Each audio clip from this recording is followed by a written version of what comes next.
Менә юнусова якынма бама, бүген кыймак беләсезләр. Чөнки безнең система буенча без аларны ошарга пешереп әзерләп ошатабыз. Социаль хезмәткәр Фәнилә Шихапова үзенең карамагында булган Әклимә әбине тәмле ризыклар белән сыйлый. Аңа 94 яшь мөстәкыйль хәрәкәтләнә алмый, аяклары авырта.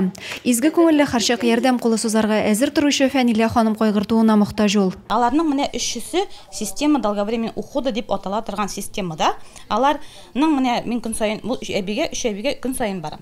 Көн саен аларны менә чәчләрен тарыйбыз, тырнакларын кисәбез. Без аларга бөтен нәрсәгә ярдәм итәбез, ашарга әзерлибез. Фәнилә ханым Кушилга авылында 8 кешегә социаль ярдәм күрсәтә. Көн дәвамында аңа һәр кайсы янында булып, өлкән яшьтәге кеше өчен кыенрак булган эшләрне башкарырга туры килә.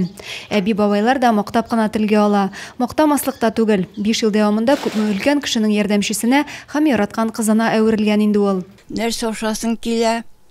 Кыймакмы, кыстыбыймы, ашмы, нәрсәкәй шулай итеп, шуны кыш баласы күк, шуны көтеп торам инде. Ул әби нихәлдәп килеп кергәч, өйләр җәмләнеп китә инде. Бу да думдашлыктан бирүчеләргә мең рәхмәт, безне шулай хөрмәтләп, без кемгә кирәк хәзер?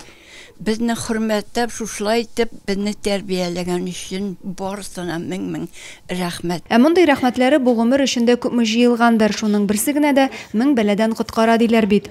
Фәнилә Шихапова да шуңа ышанып, социаль хезмәткәр булуы белән горурланып яши.